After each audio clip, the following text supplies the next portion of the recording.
Isang opisyal ang napansin ang isang gusgusing maliit na tuta na sumusunod sa kanya sa loob ng ilang block, matiyagang nananatili sa kanyang tabi.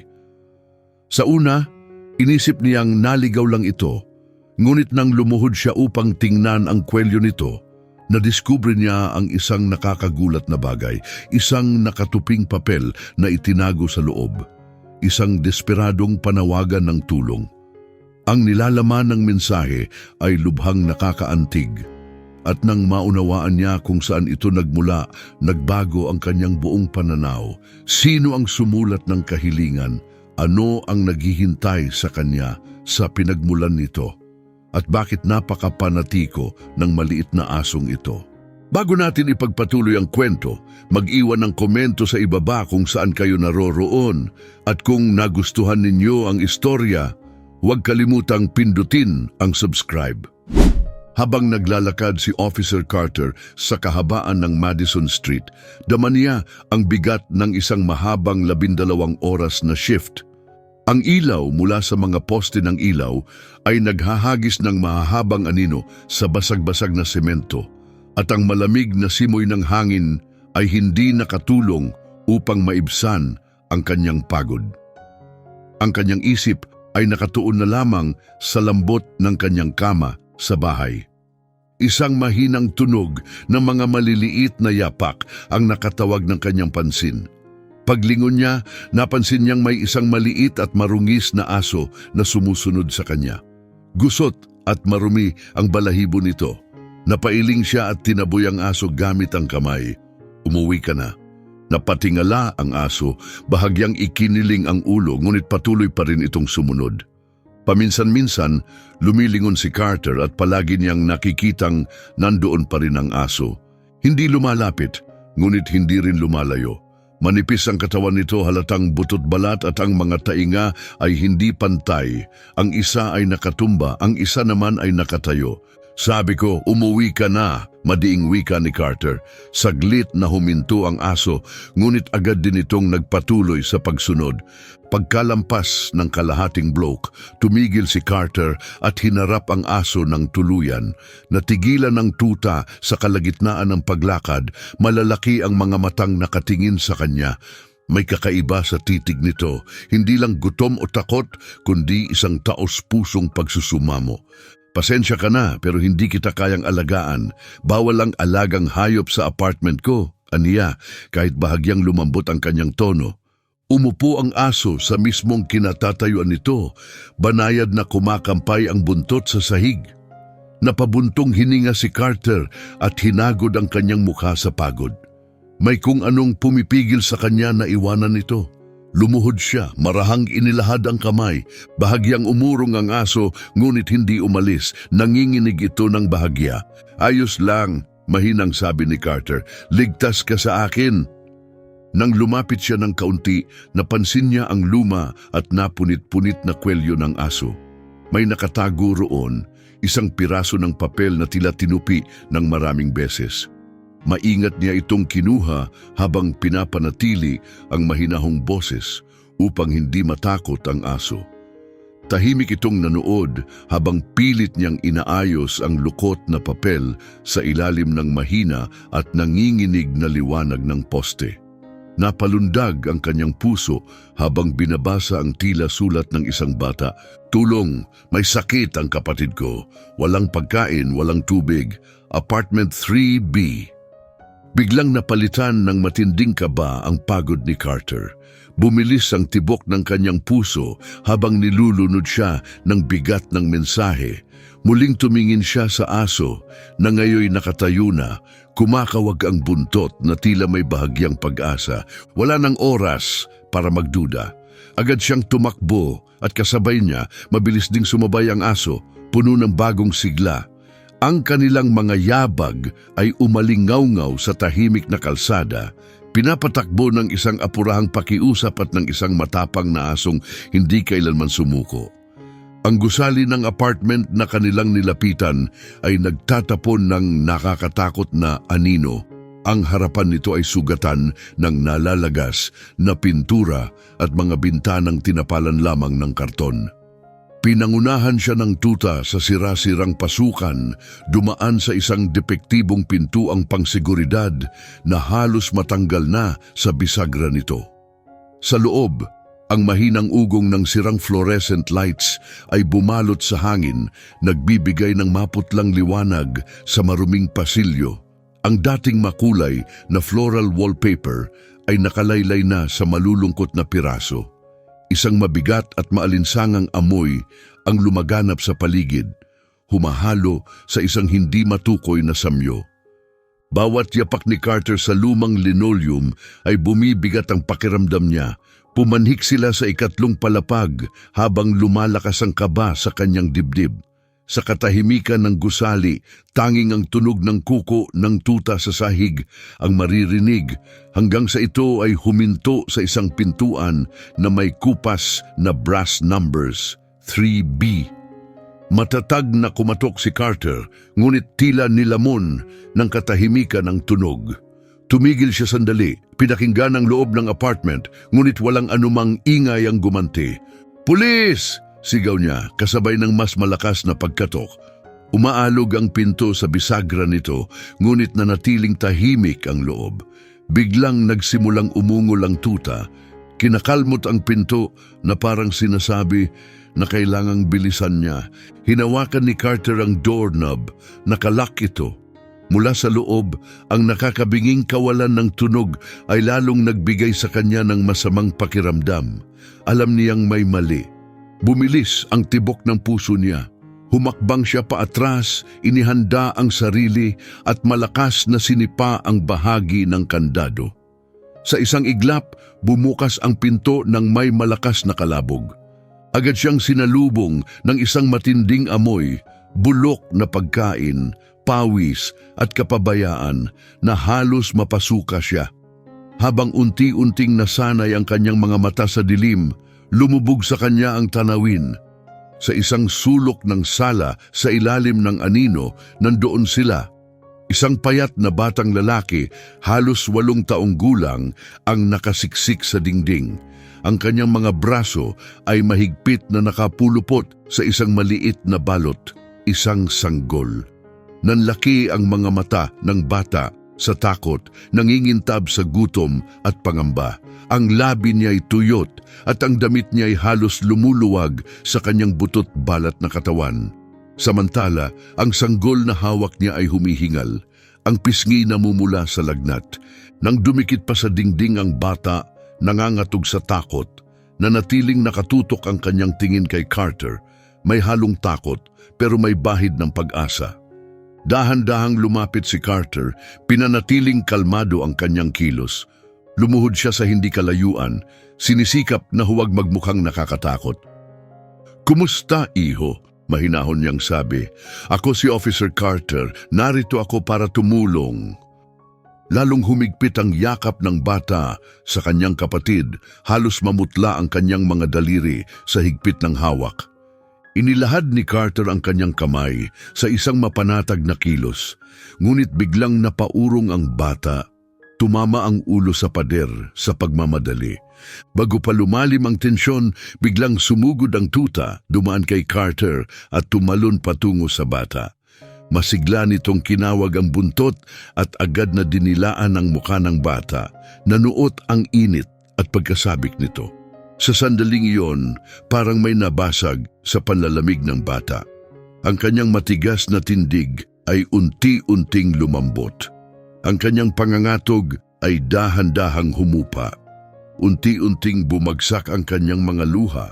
Hinuhugas ang natuyong dumi sa kanyang mukha.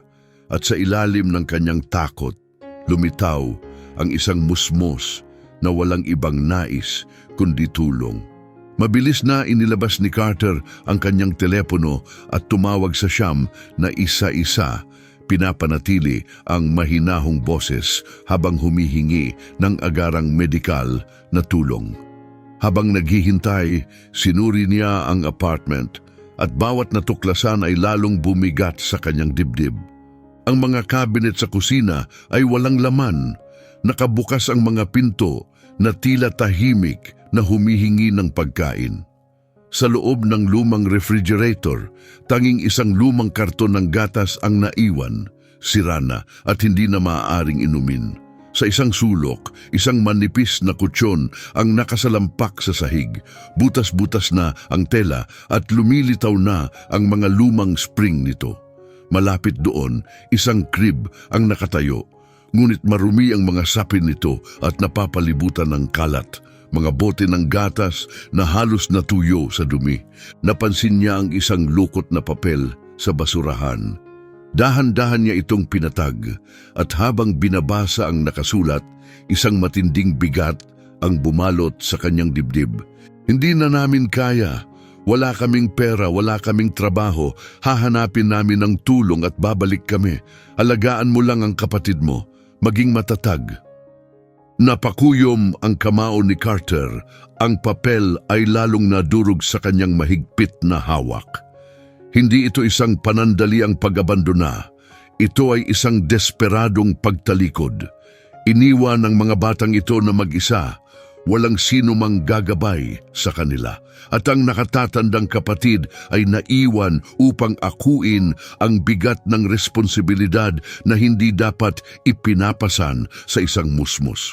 Nang marinig niya ang paparating na sirena, mas lalo siyang tinamaan ng bigat ng sitwasyon. Walang sino mang naiwan para sa kanila, walang pamilya, walang suporta, walang nag-aalaga sa kanilang kaligtasan. Tumayo siya, nagpatibay ng loob, at tahimik na nangako sa dalawang batang nakayakap sa isa't isa sa sulok. Hindi na nila kailangang harapin ang hinaharap ng mag-isa. Dumating ang mga paramedic, dala ang kanilang mga kagamitan. Mabilis na sinuri ang sitwasyon. Isang medic ang maingat na inangat ang sanggol mula sa mahigpit na yakap ng kanyang kapatid at inilagay ito sa stretcher. Matinding dehydration, anunsyo ng isang medic sa kanyang kasamahan habang sinusuri ang sanggol. Posibleng organ failure, kailangan nating gumalaw ng mabilis. Sa sandaling makita ng nakatatandang bata na dinadala na ang kanyang kapatid, biglang lumakas ang kanyang takot. Agad siyang tumayo at mahigpit na kumapit sa manggas ni Carter. Ang maliliit niyang daliri ay nagkuyom sa tela na parang takot na mawala ang huling taong maaasahan niya. "Ayos lang," mahinahong sabi ni Carter. Marahang tinakpan ng kanyang kamay ang kamay ng bata. "Tutulungan nila ang kapatid mo. Kailangan nating hayaang gawin nila ang trabaho nila, okay?" Pero hindi pa rin bumibitaw ang bata. Habang bumababa sila patungo sa ambulansya, nanginginig ang kanyang katawan, halos hindi makalakad dahil sa takot at panghihina. Nakita ito ni Carter at hindi nagdalawang isip. Maingat niyang binuhat ang bata, hinayaan itong kumapit sa kanya, habang ang tuta ay tahimik na sumunod sa kanilang tabi. Sa loob ng ambulansya, mabilis na kumilos ang mga paramedic. Ikinabit ang IV sa sanggol at sinimulang i-monitor ang kanyang mga vital signs. Umupo si Carter sa isang gilid ng bench, yakap ang batang lalaking mahigpit na nakakapit sa kanya, ang kanilang mga daliri magkahawak. Ang tuta na tila nauunawaan ang bigat ng sitwasyon ay umakyat sa kandungan ni Carter. Hindi inaalis ang tingin sa bata. Tanging ang tunog ng medical equipment at ang maikling usapan ng mga paramedic ang maririnig sa loob ng ambulansya. Sa bawat segundong lumilipas, lalong humihigpit ang kapit ng bata kay Carter. Hanggang sa isang mahinang nanginginig na tinig, bumigkas siya ng isang tanong na bumagabag sa puso ni Carter. "Mamamatay ba ang kapatid ko?" Mahigpit na pinisil ni Carter ang kamay ng bata, isang tiyak at nakakapagpakalma na paghawak. "Hindi ko hahayaan yan mangyari, bata," matibay niyang pangako. Ang mga paramedic na to, sila ang pinakamagaling sa ginagawa nila. Aalagaan nila ng mabuti ang kapatid mo. Bahagyang tumango ang bata, ngunit hindi naalis ang kanyang tingin sa nakahigang sanggol sa stretcher. Sa tabi niya, mahina ngunit matiyagang umungol ang tuta, saka inabot ang kanyang kamay upang dilaan ito.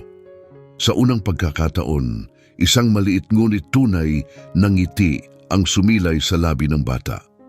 Pagdating nila sa ospital, biglang bumilis ang galaw ng lahat. Ang mga paramedic ay agad na sumugod papasok sa emergency room, mabilis na nagbibigay ng ulat sa mga naghihintay na doktor. Sinubukan ng batang sundan ang kapatid niya, ngunit pinigilan siya ng isang hospital staff sa harap ng critical care unit. "Hindi! Kailangan kong manatili sa kanya! Kailangan niya ako!" Pagmamakaawa ng bata, lalong hinihigpitan ng kapit kay Carter.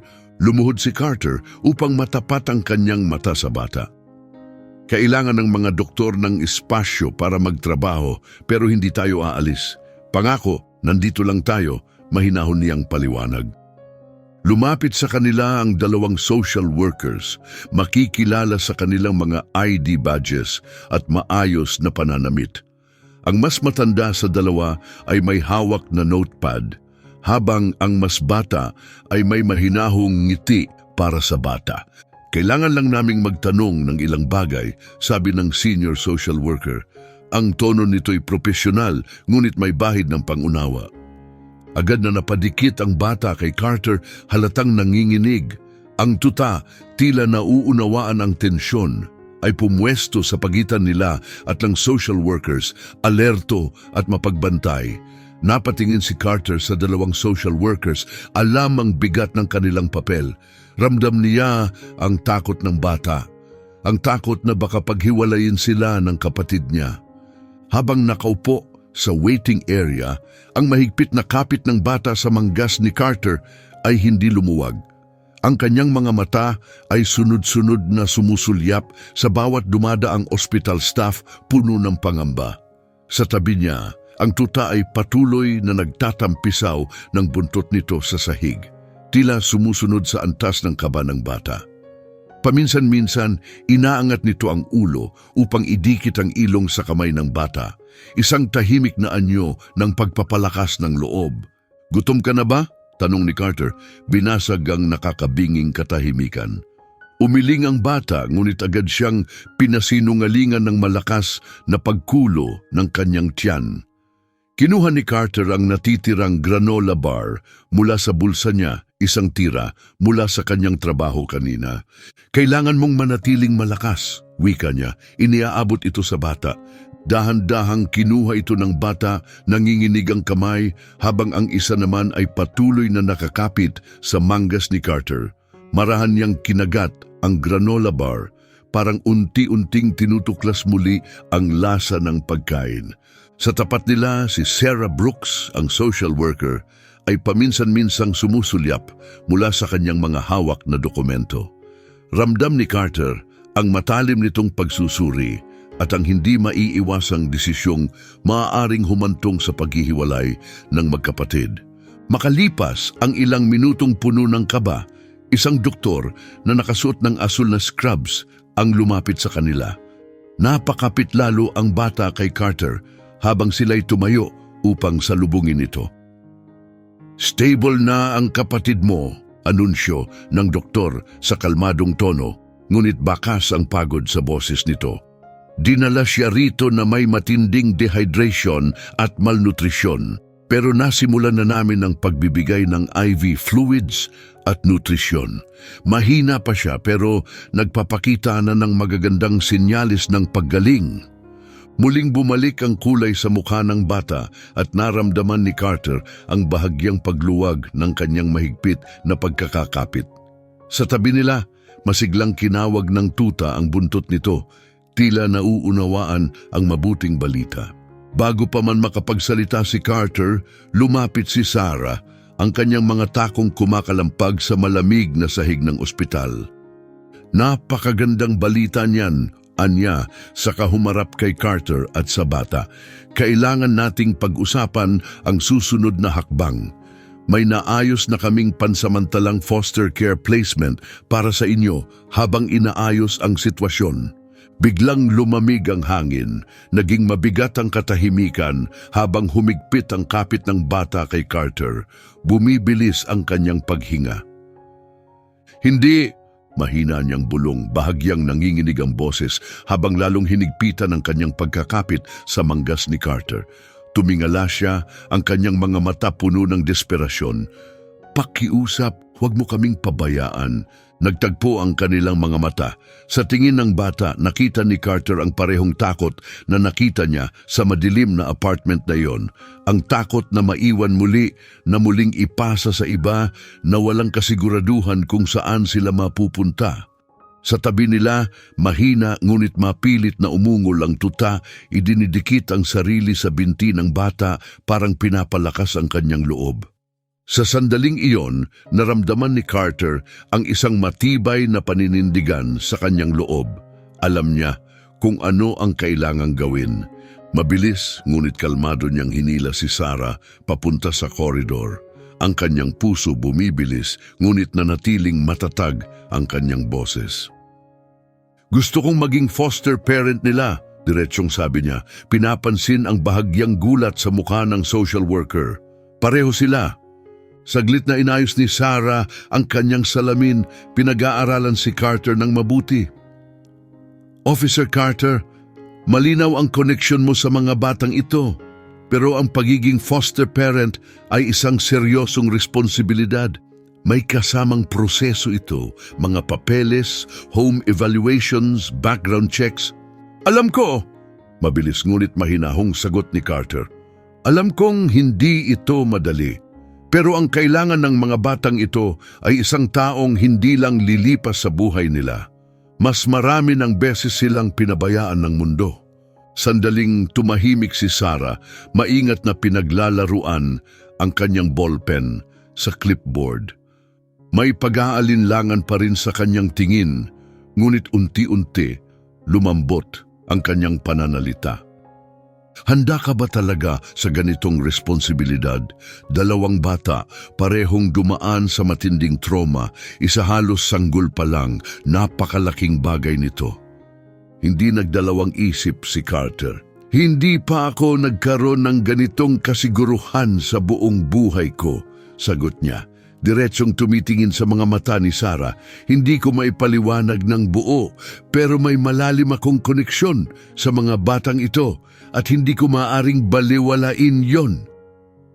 Sa loob ng kwarto, nakaupo ang bata sa kama, nakahalukip-kip habang nasa kandungan niya ang tuta. Marahan niyang hinahaplos ang malambot nitong balahibo, ngunit ang mga mata niya ay nakatuon sa kanyang nakababatang kapatid sa crib. Pinakikinggan ang banayad na tunog ng medical monitors. Pumasok si Carter, dala ang isang paper bag na puno ng pagkain mula sa cafeteria. Agad lumaganap sa kwarto ang amoy ng mainit na sabaw at bagong lutong tinapay. Ramdam niya ang panunood ng bata sa bawat galaw niya habang maingat niyang inilalabas ang pagkain. Narito, buddy.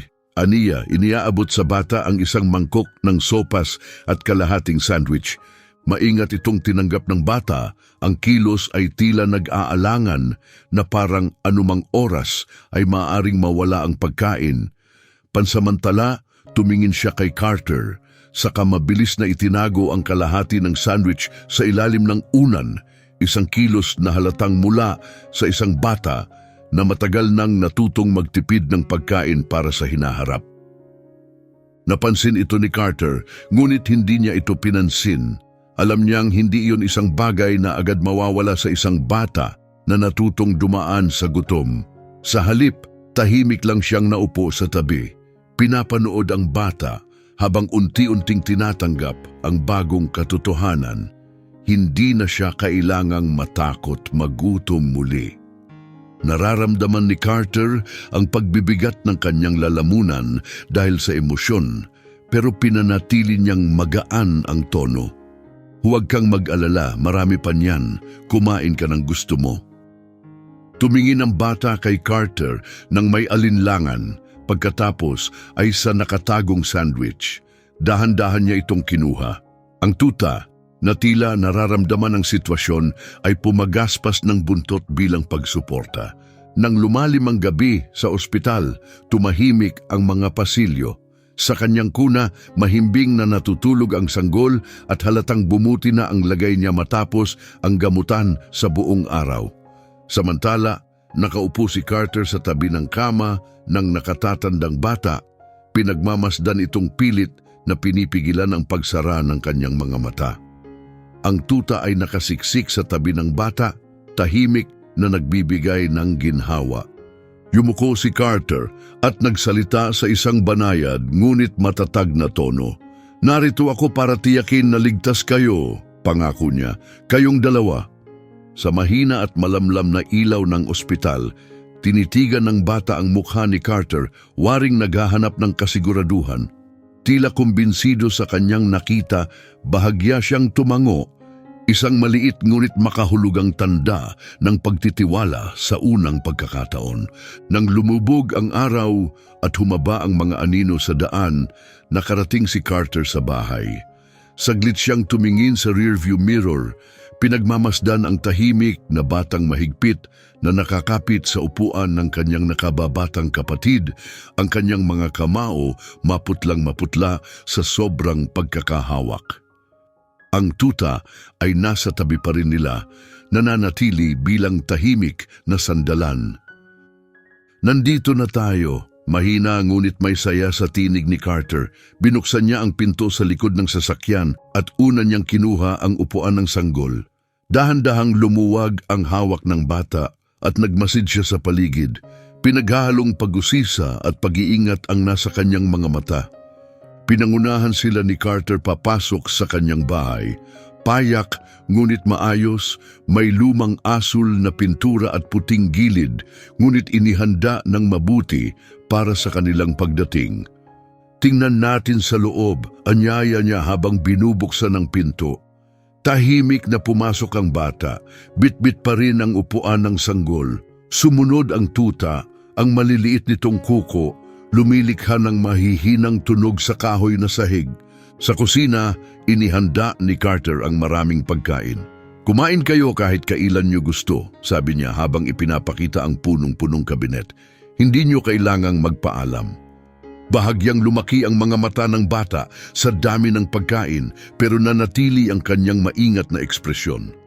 Pinakita rin ni Carter ang sala, maaliwalas at maginhawa kahit na may kalumaan ang mga muebles, at pagkatapos ay ang silid na inilaan para sa kanila. Inihanda niya ito ng may pag-aalaga, malinis na sapin sa kama, isang maliit na ilaw na nagliliwanag ng banayad, at ilang stuffed toys sa itaas na kama. "Piliin mo kung alin ang gusto mo," ani Carter. Itinuro ang magkapatong na higaan. "Gusto mo sa taas o sa baba?" Tumigil ang bata sa may pintuan, tinitingnang mabuti ang bawat sulok ng kwarto, waring sinisiyasat kung may ligtas na daanan palabas. Hindi pa siya lumapit sa kama. Sa paanan niya, tumingala ang tuta, tila nararamdaman ang kanyang pag-aalinlangan. Kinagabihan nang masigurong maayos na ang magkapatid at nakahiga na ang sanggol sa kanyang kuna, muling sumilip si Carter bago siya mismo magpahinga. Ang tanawing bumungad sa kanya ay parehong nakaaantig at nakalulungkot. Hindi pinili ng bata ang kama. Sa halip, nakahiga siya sa sahig, nakapulupot sa tabi ng kuna, mahigpit pa ring binabantayan ang nakababatang kapatid. Kasama niyang nakadikit ang tuta, nagbibigay ng init at tahimik na pagdamay. Kahit sa kanyang pagtulog, nanatiling mahigpit ang pagkakahawak ng kanyang katawan, laging handang kumilos anumang sandali. Tahimik na kinuha ni Carter ang isang ekstrang kumot mula sa ibabang kama. Dahan-dahan at maingat niyang itinakip ito kay Noah at sa tuta, sinisiguradong hindi magambala ang kanilang mahimbing na tulog. Bahagyang gumalaw si Noah, ngunit nanatiling nakapikit ang kanyang mga daliri, kusang humigpit sa malambot na balahibo ng tuta. Saglit na tumigil si Carter upang pagmasdan sila. Sa liwanag ng buwan, kitang-kita ang payapang anyo ni Noah, isang inosenteng mukha na tila walang iniindang bigat ng mundo. Ngunit alam niyang hindi ganito kasimple ang realidad. Ang pinagdaanan ng magkapatid ay nag-iwan ng sugat na naging dahilan kung bakit kahit ang isang kama ay tila banyaga para kay Noah. Pagsapit ng madaling araw, na puno ng ginintuang liwanag ang kusina habang abala si Carter sa pagluluto ng pancake. Inikot niya ito sa kawali hanggang sa maging perpekto ang pagkakaluto, malambot sa loob at bahagyang malutong sa labas. Ang samyo ng mantikilya at matamis na maple syrup ay unti-unting lumaganap sa buong bahay. Nagising siya ng maaga, masigasig na naghanda ng isang masustansyang almusal para sa mga bata. Habang iniaangat ang kawali mula sa apoy, napansin ni Carter si Noah na nakaupo na sa mesa. Ang postura nito ay nanatiling matigas. Ang kanyang mga kamay maingat na nakapatong sa kanyang kandungan. Sa tabi niya, ang tuta ay nakahiga, banayad na kumikilos ang buntot sa sahig. Ang maitim na bilog sa ilalim ng mga mata ni Noah ay nagsiwalat ng isang gabing ginugol sa matigas at malamig na sahig. Ipinatong ni Carter ang isang pinggan ng maiinit na pancake sa harapan ni Noah kasabay ng mantikilya, syrup at isang baso ng gatas. Tahimik na sinundan ni Noah ang bawat galaw niya, ngunit hindi pa rin agad ginalaw ang pagkain. Ang kanyang mga balikat ay bahagyang naninigas, tila naghihintay na biglang mawala ang pagkaing nasa harapan niya. "Kain na!" Mahina ngunit mahinahong sabi ni Carter. "Pinakamasarap yan habang mainit pa." Muling tumingin si Noah sa pagkain, saka kay Carter bago maingat na kinuha ang tinidor. Ang bawat kilos niya ay maingat at puno ng pag-iingat. Habang ipinagpapatuloy ni Carter ang pagluluto, pinanatili niyang payapa ang atmosfera. Wala siyang pilit na usapan, tanging tunog lamang ng mantika na sumisitsit sa kawali habang tahimik na kumakain ng mga bata. Nang sa tingin niya ay tamang oras na upang ipagpatuloy ang pagbuo ng tiwala, marahan niyang ibinaba ang kanyang sariling tinidor. Ang kanyang tinig ay banayad at may pag-anyaya. "Anong pangalan mo, bata?" Mabigat ang naging katahimikan. Tumigil si Noah, ang tinidor niya nakabitin sa hangin. Ang kanyang mga mata bumaba sa pinggan. Dumikit ang ilong ng tuta sa kanyang binti, isang tahimik na paghimok. Sa pagitan ng mahinang pagtiktak ng orasan, sa wakas ay bumasag si Noah ng katahimikan. Sa halos pabulong na tinig, sinabi niya, "Noah." Bahagyang tumango si Carter, inabsorb ang pangalan. "Ikinagagalak kitang makilala, Noah." Sagot niya, sa isang paraang tila karaniwan lamang, walang pilit, walang pag-aalinlangan, upang ipadama kay Noah na ang umagang ito ay isa lamang simpleng simula ng isang bago at mas payapang yugto. Matapos kunin ang dyaryo mula sa labas, bumalik si Carter sa kusina at sumulyap sa bintana. Nakita niyang nakaupo pa rin si Noah sa mesa, ngunit ngayon ay may kaunting pagbabago sa kanyang kilos. Ang dating matigas na balikat ay bahagyang lumambot habang marahang hinahaplos ang ulo ng tuta. Ang simpleng kilos na iyon ay isang maliit, ngunit mahalagang senyales. Isang unang lamat sa pader na itinayo ni Noah sa paligid niya. Sumandal ang tuta sa kanyang haplos at sa isang iglap, isang bahagyang ngiti ang gumuhit sa mukha ng bata. Habang tinatapos ni Carter ang pagliligpit sa kusina at isinasalansan ang mga pinggan sa dishwasher, ang mahinang ugong ng makina ay pumuno sa tahimik na espasyo. Sumilip siya sa pintuan at nakita si Noah na nakaupo ng maingat sa sopa sa sala. Ang postura nito ay nanatiling matigas sa kabila ng malambot na mga unan.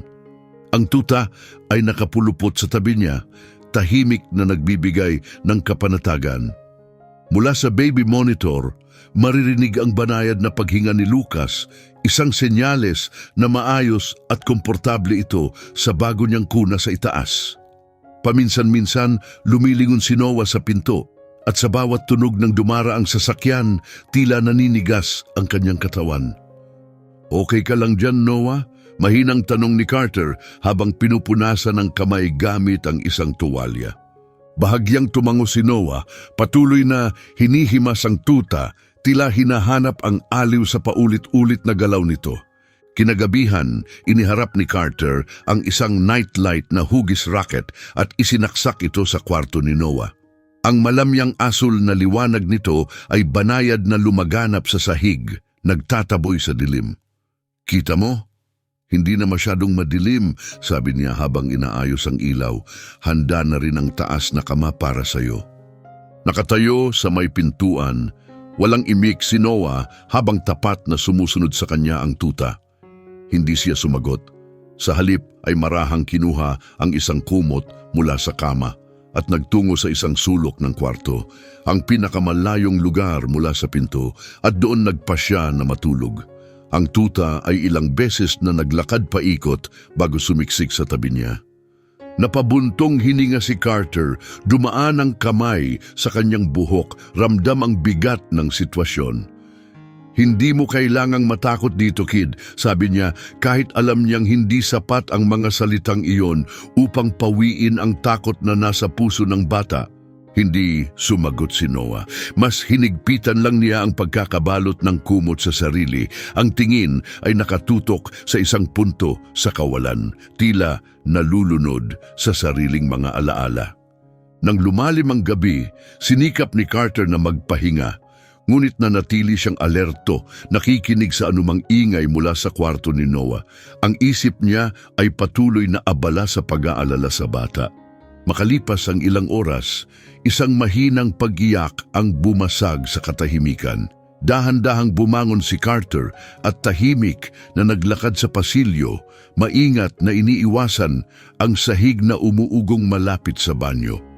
Sa ilalim ng banayad na liwanag ng nightlight, natagpuan niya si Noah na nakaupo sa sahig, nakasandal sa dingding, tahimik na lumuluha habang mahigpit na nakayakap sa tuta. Ang mukha ay nakasubsob sa malambot nitong balahibo. Napakasakit panoorin ito, walang sinabi si Carter. Sa halip, umupo siya sa tabi ni Noah at marahang ipinatong ang kamay sa nanginginig nitong likuran. Noong una, nanigas ang bata, ngunit hindi siya lumayo. At sa ganong paraan, nanatili silang magkatabi sa katahimikan. Tanging ang hindi pantay na paghinga ni Noah at ang mahinang huni ng tuta ang pumuno sa kwarto. Habang lumilipas ang oras, unti-unting bumagal at lumalim ang paghinga ni Noah, ang katawan niya dahan-dahang lumuwag mula sa pagkakabahala, hanggang sa tuluyang dumantay ang kanyang ulo sa braso ni Carter, isang senyales ng munting tiwala. Maging ang tuta ay nag-adjust ng pwesto, humilata sa kanilang kandungan, tila nagpapahiwatig ng isang tahimik na katiwasayan. Hindi gumalaw si Carter, hinayaan niyang manatili ang sandali. Ang marahang paghinga ni Noah ay isang payak ngunit makabuluhang tanda. Isang maliit na hakbang, ngunit isang mahalagang simula.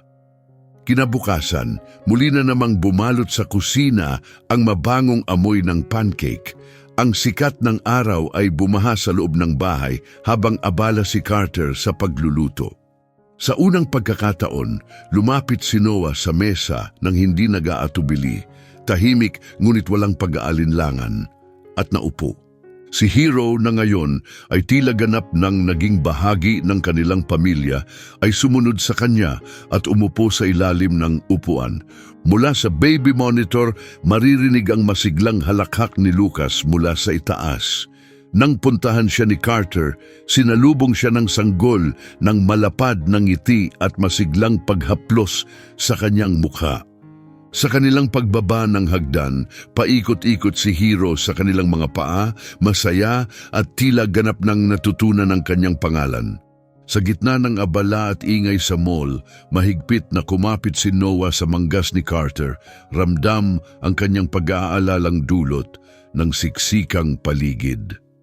Pinanatili ni Carter ang isang mahinahong kamay sa balikat ng bata, isang tahimik ngunit matatag na pagtiyak habang ginagabayan siya patungo sa mas tahimik na bahagi ng department store. Si Lucas, na nasa loob ng shopping cart, ay nanatiling kontento, masiglang inaabot ang makukulay na bagay na dumadaan sa kanilang harapan. Bagaman naiwan si Hero sa bahay, hindi maikakaila ang madalas na paglinga ni Noah, tila hinahanap ang presensya ng kanyang tuta. Sa hanay ng mga pangkalinisan, huminto sila sa isang display ng toothbrushes. "Sige, pumili ka," hikayat ni Carter. Itinuro ang hanay ng makukulay na sipilyo. Napatingin si Noah sa pagitan ng toothbrushes at ni Carter, tila hindi sanay sa ganitong kalayaang pumili. Dahan-dahang inabot niya ang isang asul na sipilyo na may pilak na mga bituin, ngunit agad ding binawi ang kamay, waring sinusuri ang reaksyon ni Carter. "Magandang pagpili, yan," sabi ni Carter nang may init sa tinig. "Gusto mong kunin?" Tahimik na tumango si Noah, maingat ang bawat kilos nang kunin niya ang sipilyo mula sa estante. Sa seksyon ng mga damit, isa-isang ipinakita ni Carter ang iba't ibang set ng pajama kay Noah, maingat na inoobserbahan ang reaksyon ng bata. Ngunit sa harap ng napakaraming pagpipilian, halata ang pagkalito ni Noah, parang hindi sanay na may sariling desisyon.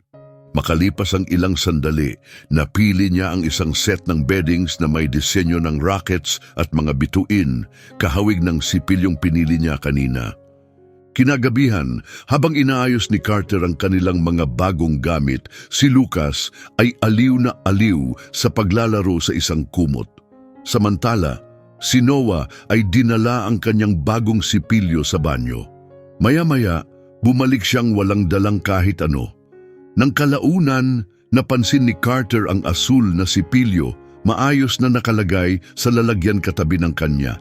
Isang maliit ngunit makahulugang kilos na tila nagpahayag ng unti-unting pagtanggap ni Noah sa bago niyang tahanan.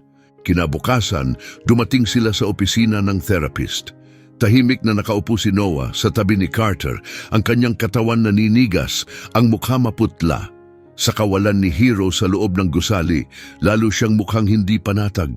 "Tara na, buddy!" Mahinang hikayat ni Carter, binubuksan ang pinto ng sasakyan.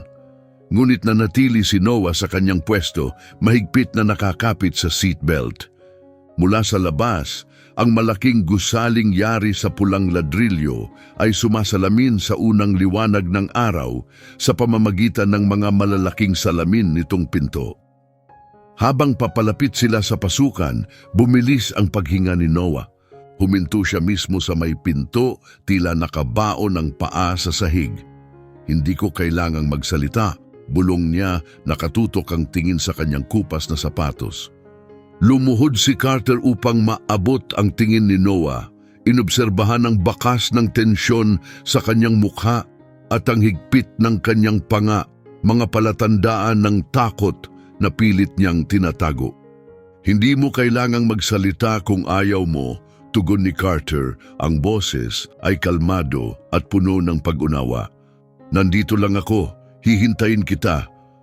Saglit na sinuri ni Noah ang mukha ni Carter, parang hinahanap kung talagang seryoso ito. Nang makita niya ang sinseridad sa mata nito, bahagyang lumuwag ang kanyang postura. Sa waiting area, naupo si Carter sa isang matigas na plastik na upuan habang si Noah ay pumasok sa silid ng therapist. Tahimik ang paligid, tanging ang pagtiktak ng orasan sa dingding ang maririnig. Unti-unting binuksan ni Carter ang Manila folder na matagal na niyang iniiwasan, ang case file ni Noah. Sa loob nito ay ang malagim na katotohanan. Mga ulat mula sa mga kapitbahay na nababahala sa madalas na tunog ng pag-iyak at sigawan. Hindi pantay-pantay na tala ng pagbisita sa ospital para sa mga kondisyong maaaring naiwasan at halos walang record ng pagpasok sa paaralan. Si Noah, na dapat ay nasa edad kung saan natututo at naglalaro kasama ang ibang bata, ay halos hindi nakatuntong sa paaralan lampas sa unang baitang bago tuluyang hindi na ipinadala. Habang pinag-aaralan ni Carter ang nakakabagabag na detalye ng mga eviction notice at hindi na bayarang bayarin, unti-unting lumilinaw ang katotohanan. Habang ang ibang bata sa edad ni Noah ay abala sa pagbabasa ng libro at paglalaro, siya naman ay natuto kung paano mabuhay sa gitna ng kawalan. Pagkatapos ng sesyon, lumabas si Noah na halatang pagod. Ang kanyang mga mata mapula.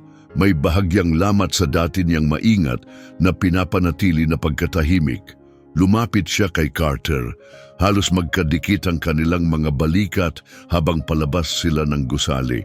Tahimik ang biyahe pauwi. Nakapatong ang noo ni Noah sa salamin ng bintana ng sasakyan. Ang refleksyon niya sa salamin ay naglalarawan ng isang marupok na bahagi ng kanyang sarili na noon lamang nasilayan ni Carter. Mahina, halos hindi marinig, bumulong si Noah. Hindi mo ako iiwan, di ba? Puno ng bigat ang tanong na iyon. Mahigpit na hinawakan ni Carter ang manibela at matibay ang sagot niya, kailanman hindi. Bahagyang tumango si Noah, ngunit hindi inalis ang tingin sa labas. Ang ekspresyon niya ay nasa pagitan ng pag-asa at pag-aalinlangan. Kinagabihan, pagkatapos ng mahabang shift, dumating si Carter sa isang madilim at tahimik na bahay. Inasahan niyang madadatnan si Noah sa sopa kasama si Hero, marahil nakatutok sa isang libro mula sa library o sa telebisyon. Ngunit ang sumalubong sa kanya ay katahimikan. Nakapatay ang TV at bakante ang pwesto ni Hero. Nagsimulang bumilis ang tibok ng puso ni Carter. Noah, tawag niya habang gumagalaw sa bahay. Bawat kwarto tila masyadong tahimik. Walang sagot. Dali-dali siyang umakyat sa itaas, natagpo ang mahimbing na natutulog si Lucas, ngunit ang kama ni Noah ay walang laman. Panik ang gumapang sa mga daliri ni Carter. Sinuyod niya ang bawat sulok ng bahay, iniisip ang lahat ng posibleng taguan. Isang maliit na batang takot ay maaaring magtago kahit saan. Ngunit nang hindi niya ito makita, bumaba siyang muli, halos patakbo. At doon, sa pagbaling niya sa bintana ng kusina, natanaw niya sa wakas ang isang maliit na figura sa likod bahay. Gumuhit ang matinding ginhawa sa dibdib ni Carter nang makita si Noah na nakaupo sa hagdan, nakatingala sa mga bituin na para bang may hinahanap sa langit. Sa tabi niya, si Hero ay nakayakap ng mahigpit, tapat na nagbibigay ng tahimik na presensya. Lumapit si Carter at naupo sa malamig na sementong hagdan. Hindi siya nagsalita kaagad. Akala ko baka bumalik sila, bulong ni Noah, hindi lumilingon, ang boses niya puno ng pag-aalinlangan. Ang mga magulang mo? Tanong ni Carter, maingat ang tono. Tumango si Noah, lalo pang niyakap ang kanyang mga tuhod. Hindi sila babalik, sinabi niya, bahagyang may panginginig sa tinig bago niya pilit nilunok ang emosyon. Alam ko naman yun. Sandali siyang tumigil, waring bumibigat ang dibdib. Hindi ko lang alam kung ano ang dapat kong gawin ngayon. Naramdaman ni Carter ang kirot sa kanyang puso sa marupok na boses ni Noah. Maingat niyang inilagay ang isang braso sa mga balikat ng bata, dahan-dahang hinihila ito palapit. Hindi mo kailangang malaman lahat ngayon, sagot niya ng marahan. At hindi mo kailangang harapin ito mag-isa. Nandito ako. Noong una, nanigas ang katawan ni Noah sa yakap na iyon, tila hindi sigurado kung paano tumugon. Ngunit makalipas ang ilang saglit, unti-unti siyang lumambot, hinayaang dumantay ang kanyang ulo sa balikat ni Carter. Sa ilalim ng kalangitang puno ng bituin, nanatili silang ganoon. Walang salita, tanging katahimikan at init ng presensya ng isa't isa. Si Hero, tila nauunawaan ang bigat ng sandali, ay mas lumapit pa. Pinupunan ng puwang sa pagitan nila. Kinabukasan, nang sumikat ang araw, naghatid ito ng mahahabang anino sa daraanan ng paaralan. Naupo si Noah sa tabi ni Carter sa sasakyan, mahigpit na nakahawak sa strap ng kanyang backpack, ang kanyang mga daliri halos maputla sa pagkakahawak. Sa labas ng windshield, pinanood nila ang ibang mga bata na nagmamadaling pumasok sa eskwela. Ang kanilang halakhak at masiglang usapan ay lumulusot sa salamin ng kotse. Tahimik na pinanood ni Carter si Noah, hinihintay ang kanyang susunod na kilos. Hindi siya mamadaliin. Sa unang pagkakataon, ito ang magiging simula ng bago niyang mundo. Handa ka na? Mahinang tanong ni Carter. Bahagyang tumango si Noah, ngunit ang kanyang nakayukong balikat at maliit na pangangatawan ay nagpapahiwatig ng kanyang pag-aalinlangan. Magkasabay nilang tinungo ang pasukan ng paaralan habang bumabagal ang hakbang ni Noah sa bawat paglapit. Sa paligid nila, ang ibang mga bata ay tumatakbo at nagsisigawan. Ang kanilang kasiglahan ay lubos na naiiba sa katahimikan ni Noah. Sa bawat malakas na ingay, napapakislot siya at lalong lumalapit kay Carter, naghahanap ng ginhawa sa presensya nito. Sa loob ng paaralan, puno ng makukulay na dekorasyon at likhang sining ng mga bata ang pasilyo. Nakatayo sa pintuan ng silid-aralan si Ginang Chen, ang bagong guro ni Noah na may mainit ng ngiti. Binisita na niya ang kanilang bahay noong nakaraang linggo upang mapadali ang paglipat ni Noah, ngunit nanigas pa rin ito nang lumapit siya. Magandang umaga, Noah, malumanay niyang bati. Masaya kaming nandito ka na. Bahagyang tumango si Noah, nakatutok ang tingin sa sahig. Sa loob ng silid-aralan, ipinakilala siya ni Ginang Chen sa kanyang mga kaklase na sabay-sabay lumingon upang siya ay tingnan. Nanatili siyang tahimik at hindi gumalaw. Ang kanyang mukha walang ipinapakitang emosyon. Nang tanungin siya kung nais niyang ipakilala ang sarili, mabilis siyang umiling. Ang natitirang bahagi ng umaga ay puno ng iba't ibang gawain at tahimik na mga tagubilin. Pagsapit ng tanghalian, pinili ni Noah ang isang malayong mesa sa sulok ng kantina. Maingat niyang inilabas ang baong inihanda ni Carter, isang sandwich, hiniwang mansanas at cookies, ngunit hindi niya ito ginalaw. Maingay at puno ng galaw ang paligid, at paminsan-minsan ay may mga matang sumisilip sa kanya mula sa isang malapit na mesa. Bagaman, nararamdaman niyang may nakatingin sa kanya, ibinaba niya ang kanyang tingin, pilit na nagpapakawala ng anumang atensyon. Uy! Isang magiliw na boses ang sumira sa kanyang katahimikan. Isang batang may suot na Star Wars na t-shirt, may hawak na tray ng pagkain, ang nakatayo sa tabi niya. Gusto mo bang sumama sa amin? Biglang nanigas si Noah, mabilis na umiling at agad lumayo ang bata na may bahagyang pagkadismaya sa mukha. Ang hapon ay tila napakatagal.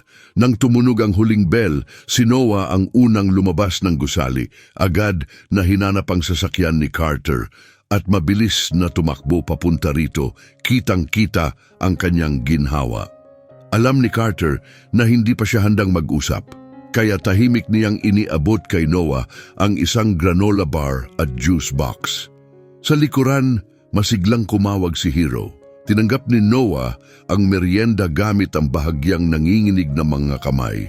Marahang kumakain habang nakatingin sa labas ng bintana, mahigpit na hawak ang tali ni Hero na tila isang bagay na nagpapalakas ng loob niya.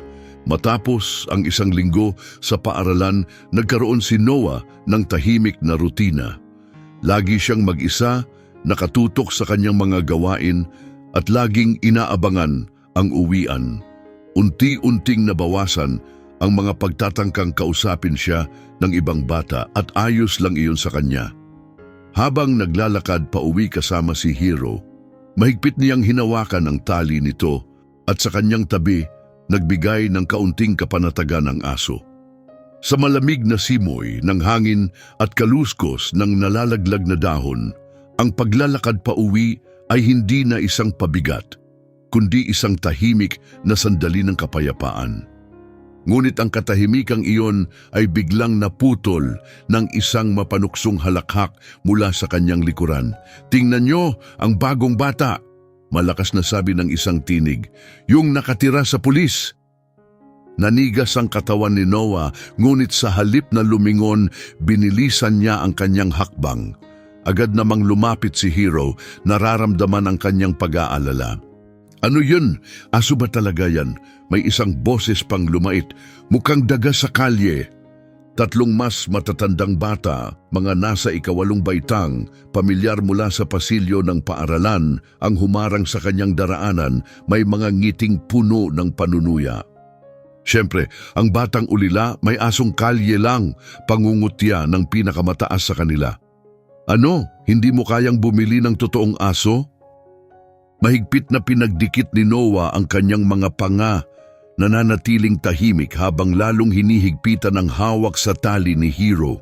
Ang aso ay umungol ng mahina, ramdam ang tensyon sa paligid. Baka sumunod lang yan sa kanya kasi pareho silang palaboy.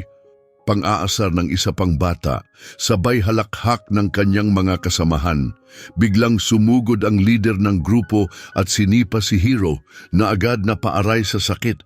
Binalot ng matinding galit, kumilos si Noah nang hindi nag-iisip. Sinugod niya ang matangkad na bata, itinulak ito ng malakas hanggang sa bumagsak ito sa bangketa. Napaatras ang mga kaibigan ng bata, gulat sa naging reaksyon ni Noah. Hoy! Isang matigas na boses ang pumailan lang. Isang guro mula sa kanilang paaralan ang papalapit, ang kanyang ekspresyon matigas at puno ng paninita. Kasabay nito, huminto ang sasakyan ni Carter. Ang mga pulang ilaw ng patrol car niya sumasalamin sa kalye. Agad na nagsipagtakbuhan ang mas matatandang bata. Iniiwan si Noah na humihingal. Ang kanyang mga kamao mahigpit pa ring nakasara sa galit. Naunang nakalapit sa kanya ang guro, mahigpit ang hawak sa kanyang balikat. Ang pakikipag-away ay hindi kailanman katanggap-tanggap, madiin nitong sinabi. Agad namang lumapit si Carter, bakas sa mukha ang pag-aalala habang nakikinig sa paliwanag ng guro tungkol sa nangyari. Nanatiling nakayuko si Noah, ang buong katawan niya naninigas. Samantala, si Hero ay umungol ng mahina, nananatiling malapit sa kanya. Pagdating sa bahay, dinala siya ni Carter sa sala at lumuhod sa harapan niya, seryoso ngunit banayad ang tono. Hindi ako galit, mahinahon niyang simula, pero hindi solusyon ang dahas. Nanatiling mahigpit ang pagkakakuyom ng mga kamay ni Noah. Sinaktan niya si Hero. Mahinang sagot niya, ramdam ang sakit sa kanyang tinig. Malalim na bumuntong hininga si Carter, hinaplos ang buhok. Naiintindihan ko pero hindi laging kailangang lumaban para protektahan ang isang mahalaga sayo. Lumingon si Noah palayo, hindi maitago ang inis. Sa nakaraan niyang buhay, ang lumaban ay tanging paraan upang protektahan si Lucas. Ang ideyang may ibang paraan para ipagtanggol ang sarili ay tila isang bagay na hindi niya matanggap. Sa paaralan, puno ng tawanan at masasayang sigawan ang palaruan habang ang mga bata ay abala sa paglalaro ng habulan at soccer. Mula sa labas ng bakod, tahimik na pinanood ni Carter si Noah nakadungaw sa pagitan ng bakal na lambat. Napansin niyang si Noah ay palaging nasa gilid lamang, nakayuko ang balikat, hindi kailanman lubusang sumasali sa iba. Kinagabihan, matapos nilang maghapunan, pumasok si Carter sa garahe at bumalik na may hawak na isang bagay sa likod. Si Noah ay nasa sofa, walang imik na hinihimas si Hero habang nakatutok ang mata sa telebisyon. Uy bata, tawag ni Carter. Dahilan upang bahagyang mag-angat ng tingin si Noah, may pag-aalinlangan sa mata. Sa isang ngiti, inilabas ni Carter ang isang bagong soccer ball. Ang itim at puting mga panel nito makintab at hindi pa nagagamit. Halika, anyaya niya, itinuro ang likod bahay. Tingnan natin ang galing mo. Bagamat may bahagyang pag-aalinlangan, tumayo si Noah at sumunod. Si Hero na may masiglang lumalakad sa tabi niya.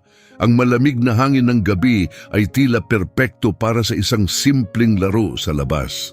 Ibinaba ni Carter ang bola sa damuhan at marahang sinipa ito papunta kay Noah.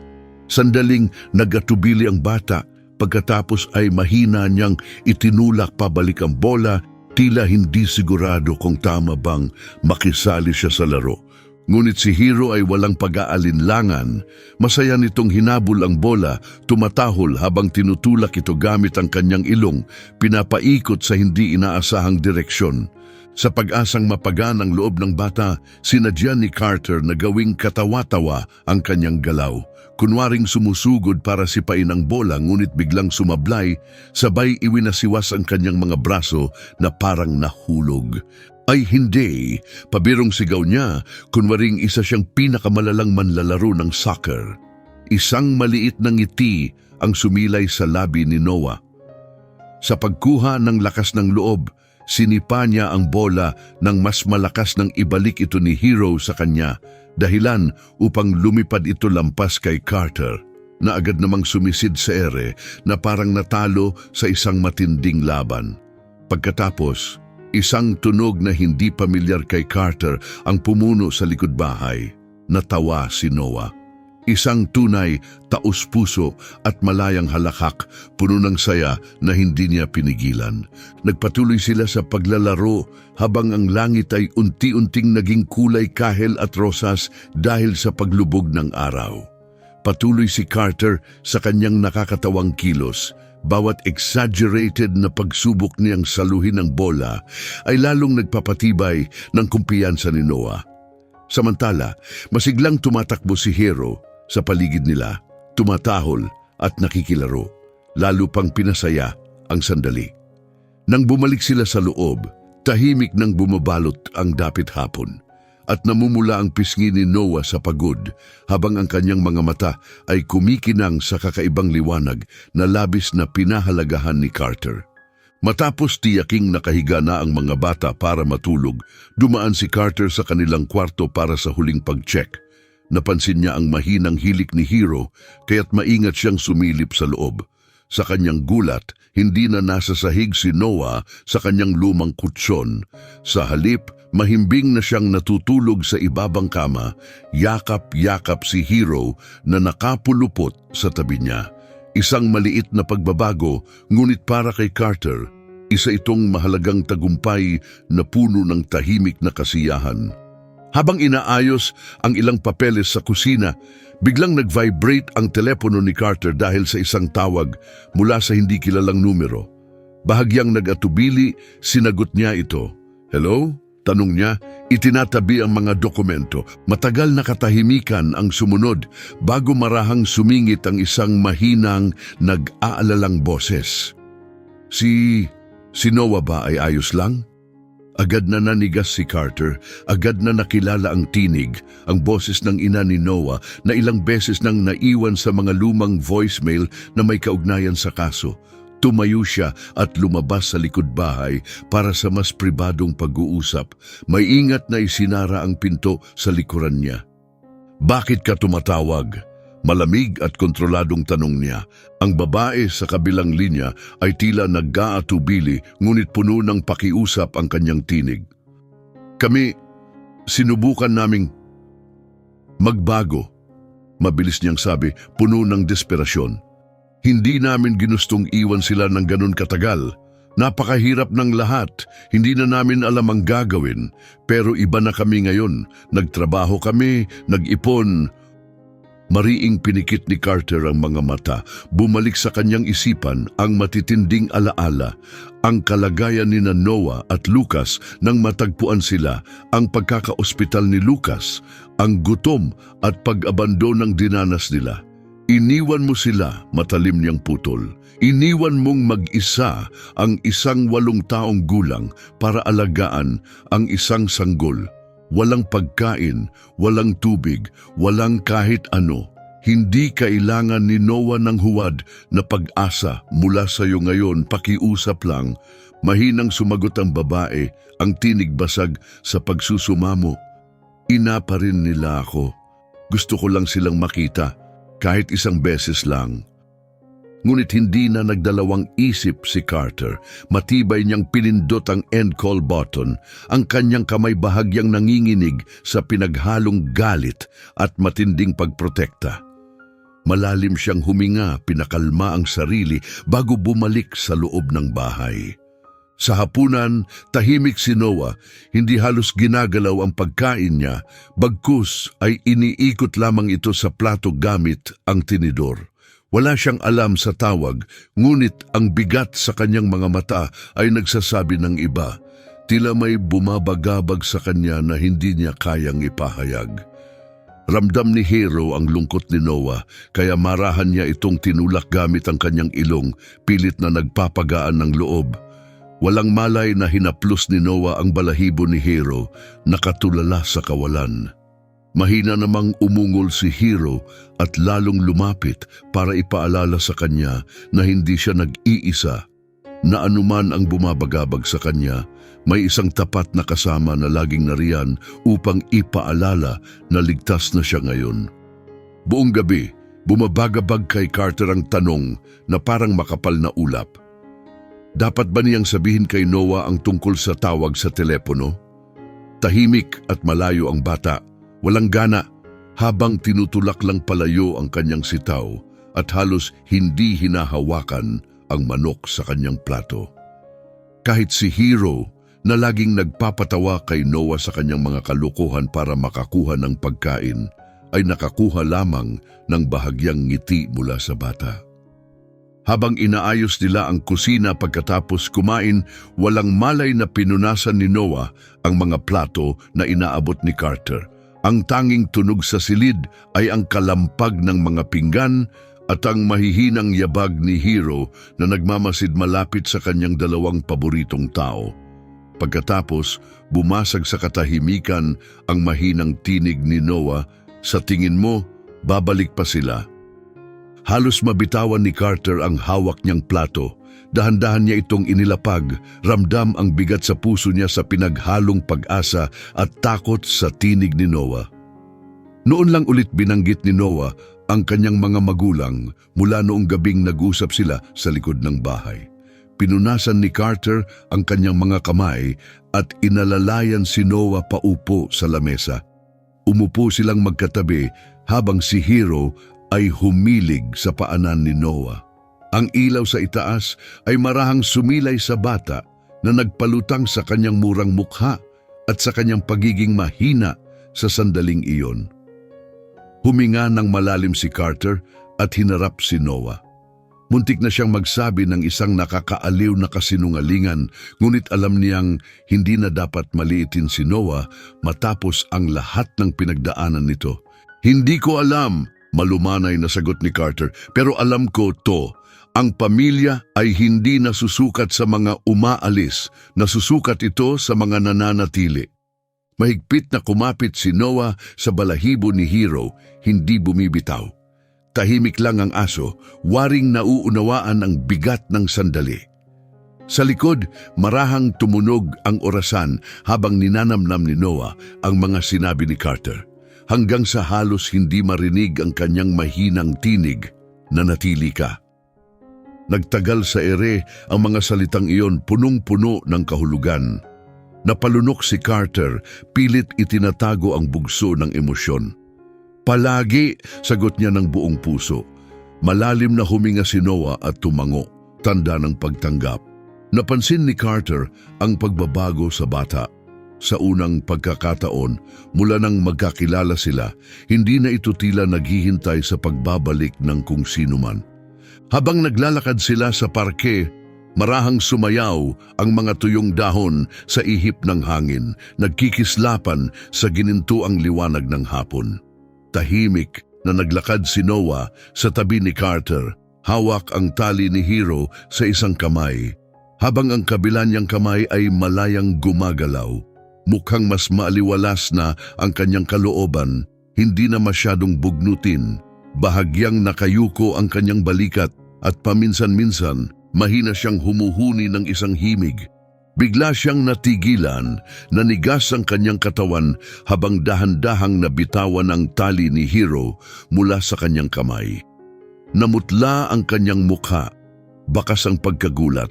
Sinundan ni Carter ang direksyon ng kanyang tingin at biglang bumilis ang tibok ng kanyang puso. Naputol ang katahimikan ng hapon. Nakatayo sa di kalayuan ang ina ni Noah. Magulo ang kanyang anyo, ang kanyang mga mata ay matalim na nakatitig kay Noah, may halong emosyon na nagpagising sa matinding pagprotekta ni Carter. Malalim ang mga bilog sa ilalim ng kanyang mga mata at nanginginig ang kanyang mga kamay sa gilid ng kanyang katawan. Agad na umusog si Carter sa pagitan nila, ramdam ang maliit na kamay ni Noah na mahigpit na kumapit sa kanyang jacket Halos natutupi ang tela sa lakas ng kanyang pagkakahawak. Dahan-dahang lumapit ang ina ni Noah, tila hindi sigurado sa kanyang mga galaw at hindi matatag ang kanyang paningin. Nagmamadali at putol-putol ang kanyang mga salita. "Noah, patawad. Akala mo siguro hindi na ako babalik, pero babalik sana ako." Paus niyang sabi, nanginginig ang boses habang patuloy sa paglapit. Lumutong ang mga tuyong dahon sa ilalim ng kanyang lumang sapatos. Lalong humigpit ang kapit ni Noah sa jacket ni Carter. Namumuti ang kanyang mga daliri sa tindi ng kanyang pagkakahawak, pero nanatili siyang tahimik. Tumabi si Hero kay Noah at mahinang umungol, isang malinaw na babala na huwag nang lumapit pa. Nanatili si Carter sa kanyang pwesto, matatag ang boses, ngunit may bahid ng galit. Hindi ka lang basta-basta makakabalik na parang walang nangyari. Ramdam niya ang bahagyang panginginig ni Noah sa likuran niya. Ang halo-halong emosyon na bumabalot sa batang itinuring na niyang sariling anak. Tumahimik ang paligid, puno ng bigat ng mga nakaraang pagtataksil at mga pangakong hindi natupad. Sa kabila ng lahat, dahan-dahang lumabas si Noah mula sa likod ni Carter, ngunit hindi niya binitiwan ang kamay nito. Mahina, ngunit matatag ang kanyang boses nang harapin niya ang kanyang ina, bahagyang itinaas ang kanyang baba. "Iniwan mo kami," diretsong sabi ni Noah.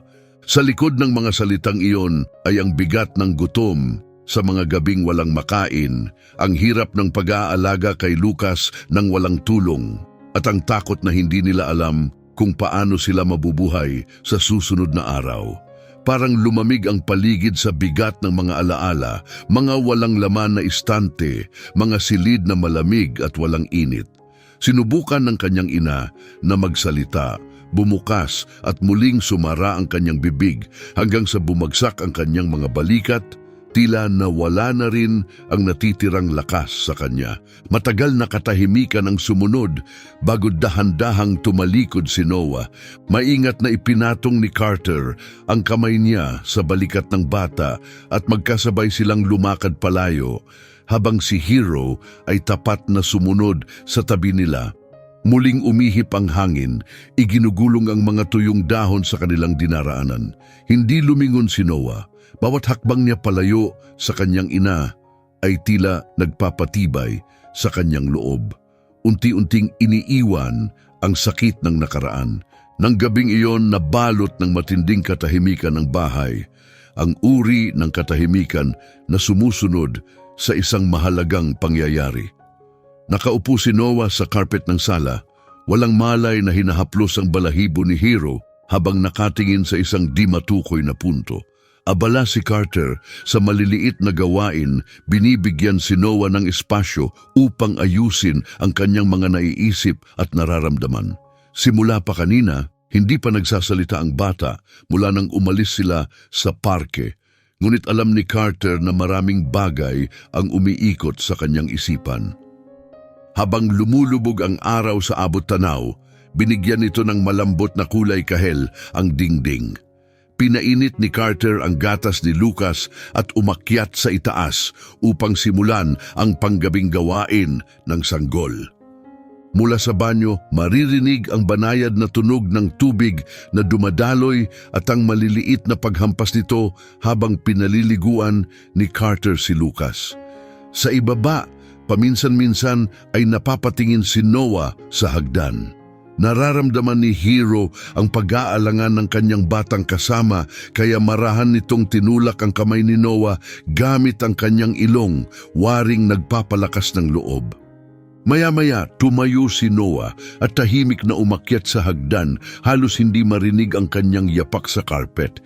Pagdating niya sa kwarto ni Lucas, nakita niyang tinatakpan na ni Carter ang sanggol ng kumot. Mahinang ilaw mula sa nightlight ang nagbibigay ng malumanay na liwanag sa silid, gumuguhit ng maiinam na anino sa dingding. Huminto si Noah sa may pintuan, kinakabahang nilalaro ang laylayan ng kanyang t-shirt.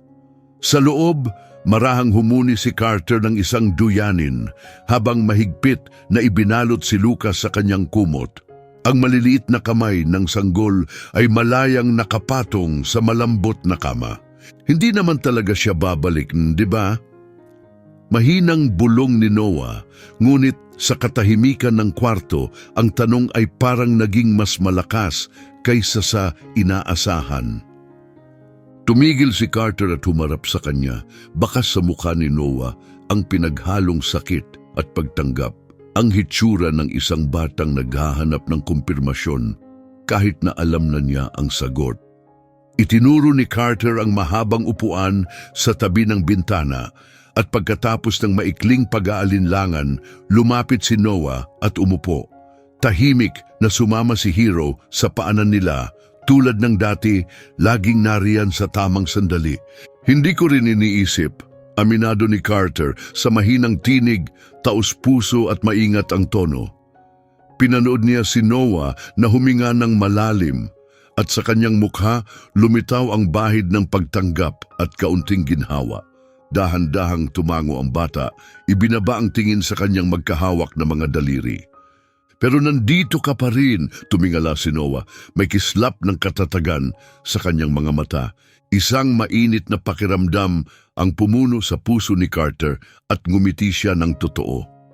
Oo, nandito ako. Ang katahimikang sumunod ay hindi na mabigat tulad ng dati. Sinuri ni Noah ang mukha ni Carter, parang tinitiyak kung totoo ang kanyang sinabi. Pagkatapos, may halong pag-aalinlangan at tapang. Marahang sumandal siya kay Carter, ipinatong ang ulo sa kanyang tagiliran.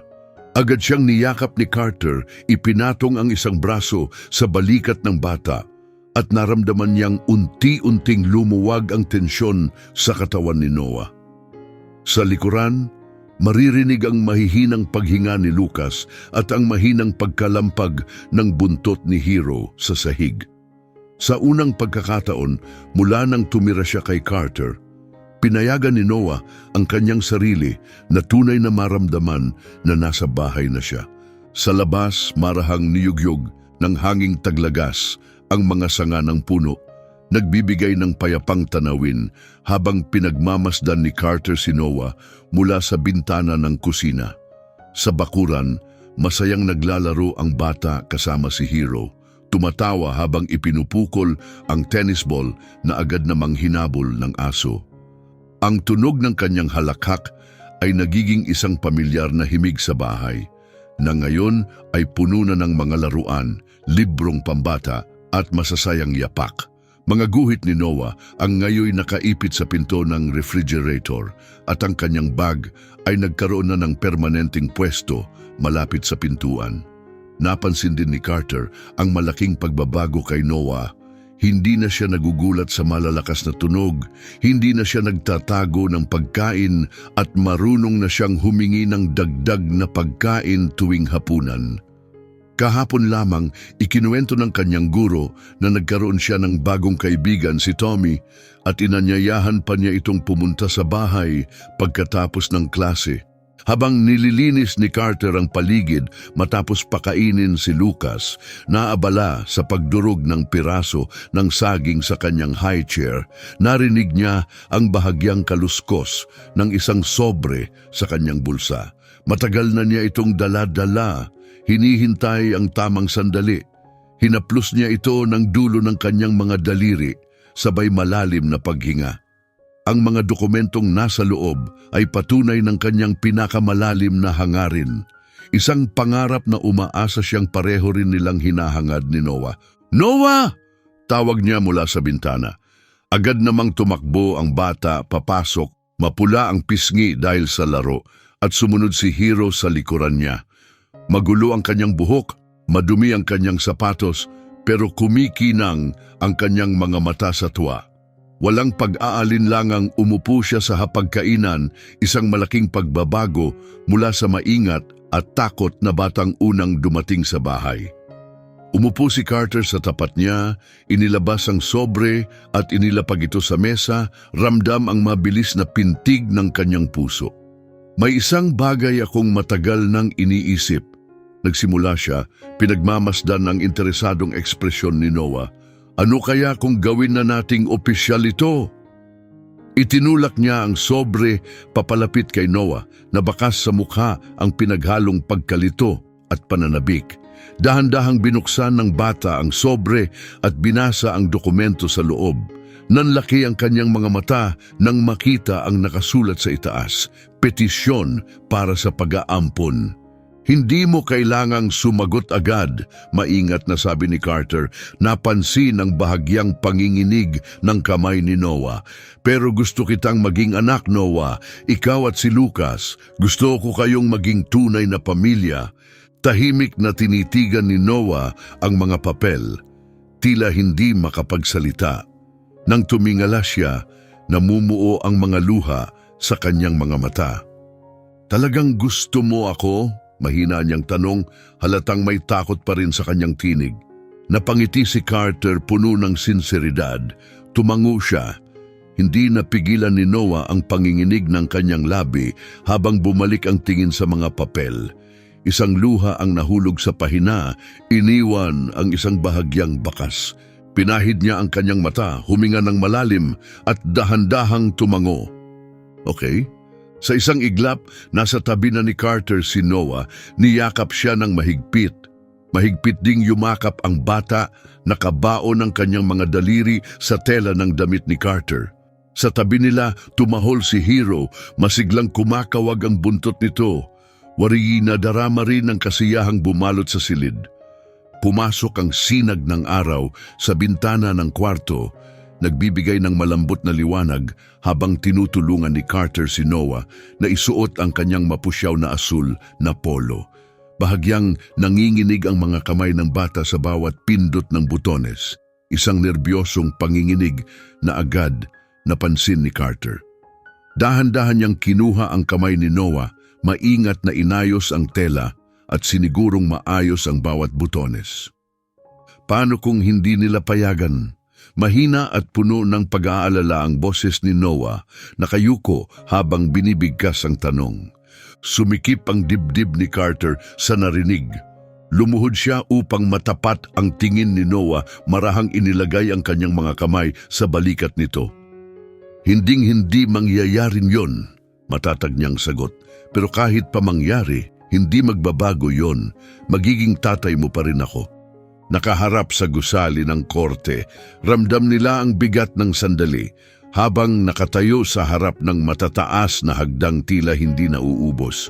Mahigpit na hawak ni Noah si Lucas na walang kamalay-malay sa sitwasyon at abala sa paglalaro ng kwelyo ng kanyang kuya. Sa tabi nila, si Hero ay patuloy na naglalakad ng may kumpiyansa.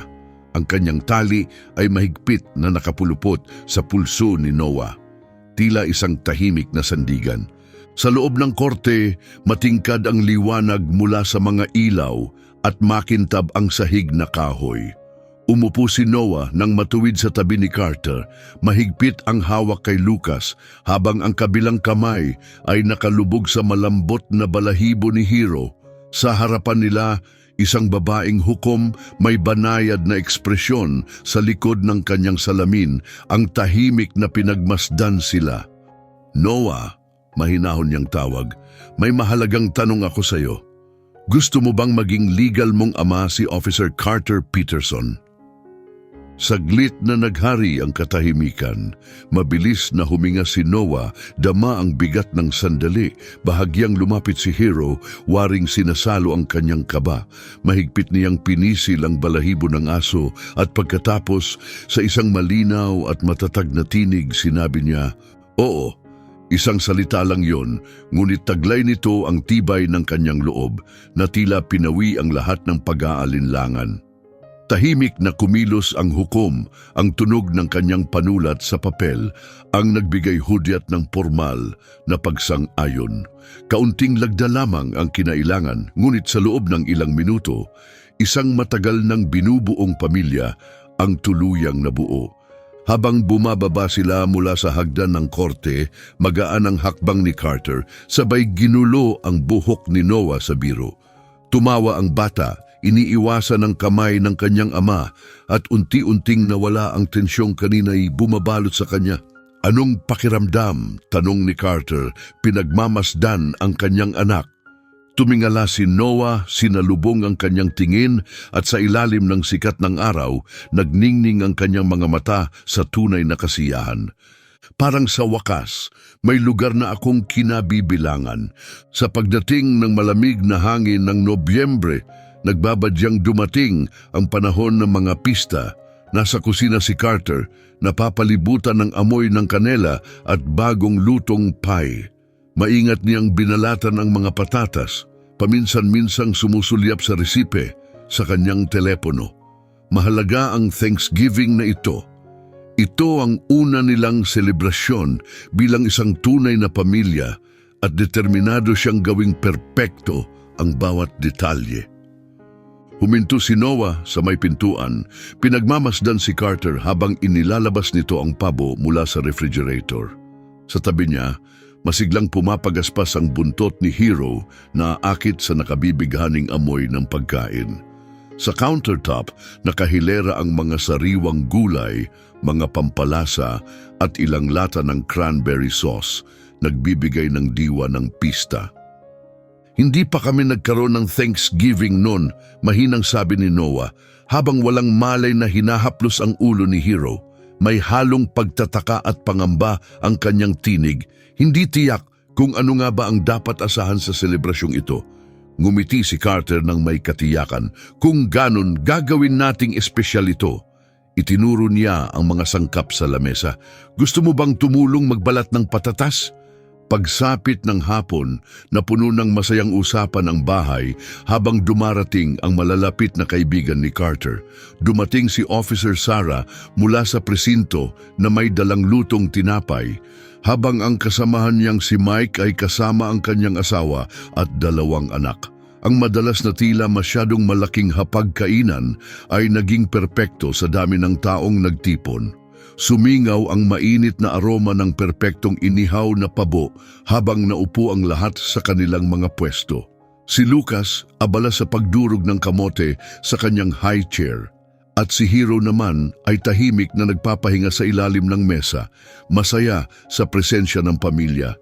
Bago tayo kumain, anunsyo ni Carter, gusto ko sanang isa-isa tayong magsabi ng isang bagay na ipinagpapasalamat natin ngayong taon.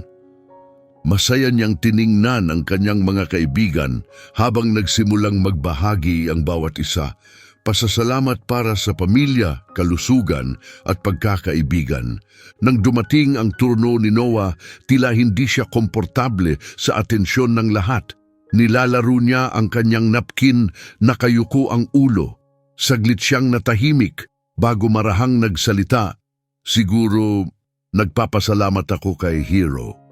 Itinaas ni Carter ang isang kilay, kunwaring nagtataka. Si Hero lang? Namula ng bahagya ang pisngi ni Noah, muling tumingin siya kay Carter, ngunit mabilis ding ibinaba ang kanyang paningin. Sa mahina at nahihiyang tinig, idinagdag niya, at sayo. Nagpatuloy ang gabi sa masasayang usapan at dagdag pang mga serving ng pumpkin pie. Habang paunti-unting nagpaalam ang mga bisita, hindi na kailangang utusan si Noah na dalhin ang kanyang pinagkainan sa kusina.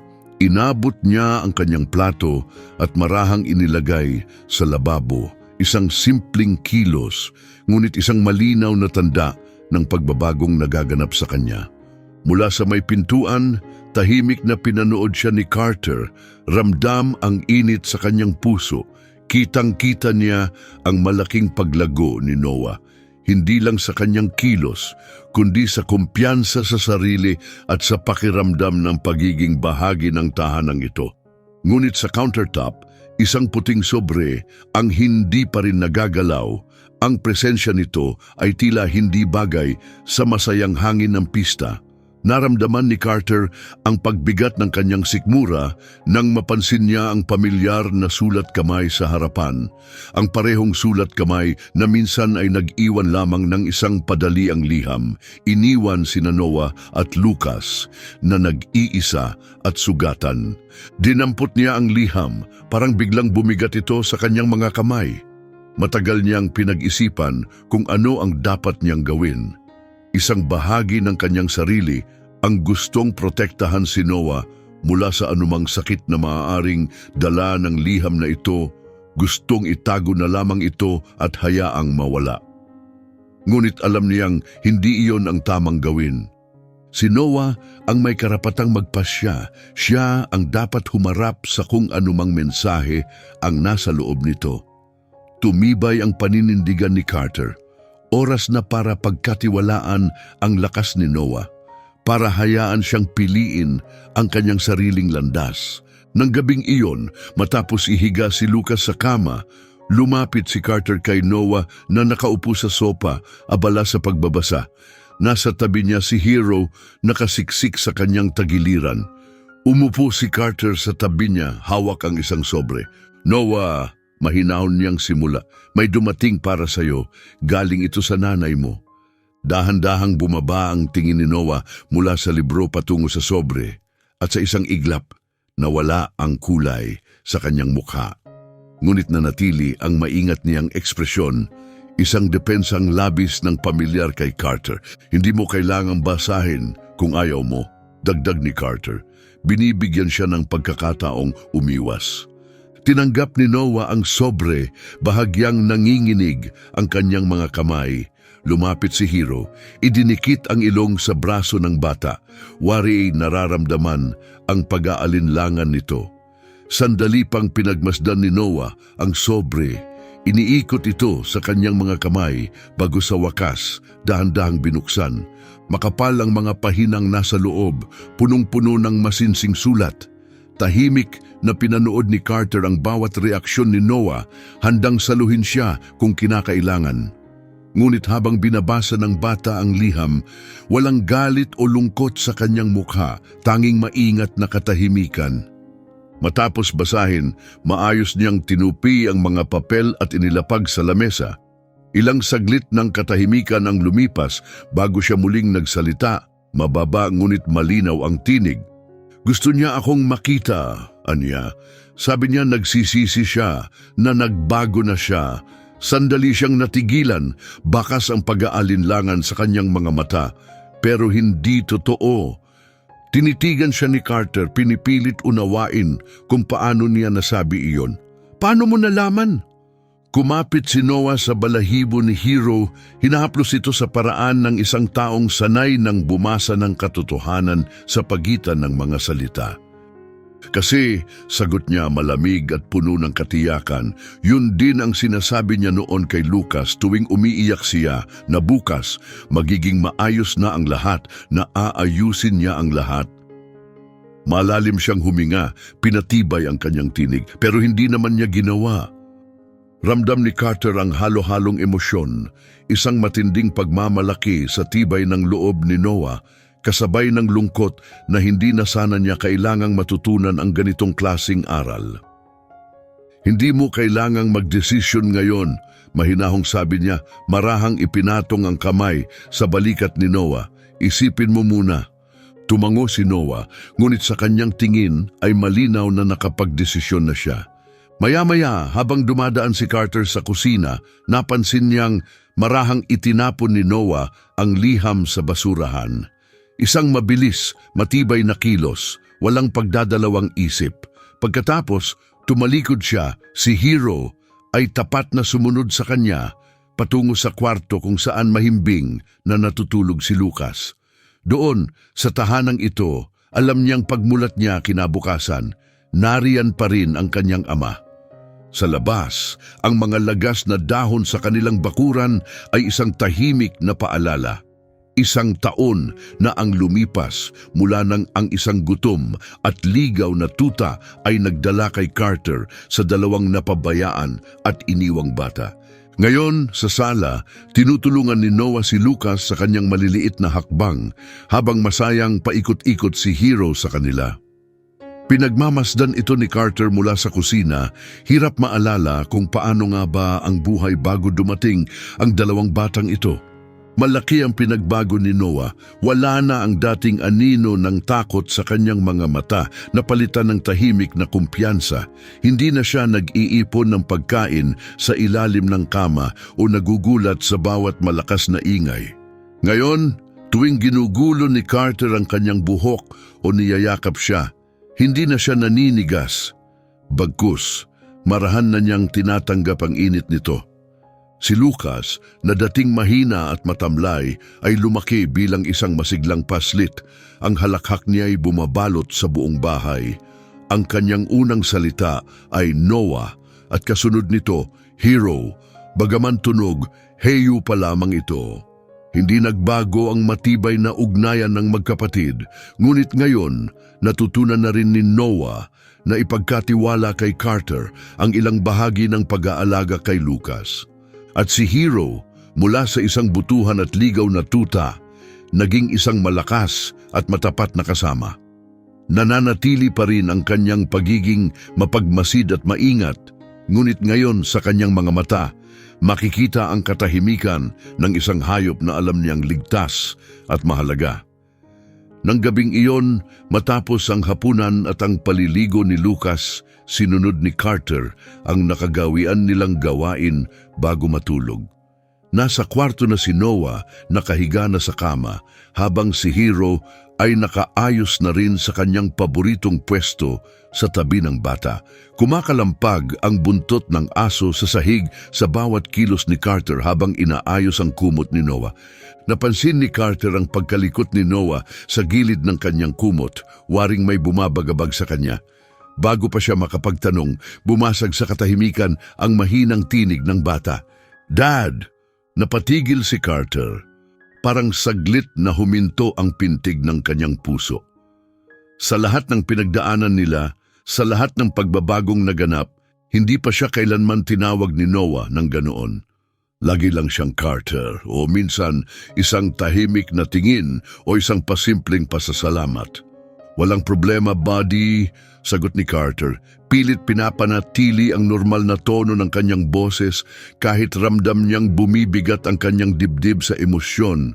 Patuloy na nilaro ni Noah ang gilid ng kumot, hindi makatingin ng diretsyo kay Carter. Mamula-mula ang kanyang pisngi habang marahang bumulong, "Mahal kita." Nanatili sa hangin ang mga salitang iyon, payak ngunit punong-puno ng kahulugan. Napuno ng luha ang mga mata ni Carter habang mahigpit niyang niyakap ang bata. "Mahal din kita, anak!" Mahinang tugon niya, nanginginig sa dami ng damdaming bumalot sa kanya. Nang maghiwalay sila, nagningning ang mga mata ni Noah at ang kanyang ngiti sa unang pagkakataon ay punong-puno ng kumpiyansa. Tumayo si Carter, pinatay ang ilaw sa tabi ng kama at hinayaang umakyat si Hero sa kama upang magkulong sa tabi ni Noah. Sa malambot na liwanag ng nightlight, huminto si Carter sa may pintuan. Tahimik ang buong bahay, maliban sa mahinang paghinga ni Lucas mula sa baby monitor at ang kontentong buntong hininga ni Hero. Sa ilalim ng kumot, mahimbing na nakayakap si Noah sa kanyang unan, malaya mula sa dating paninigas ng takot at pangamba. Sa unang pagkakataon, mula nang makilala niya si Noah, nakita ni Carter ang isang batang tunay na panatag, walang pangamba sa kung anong darating kinabukasan.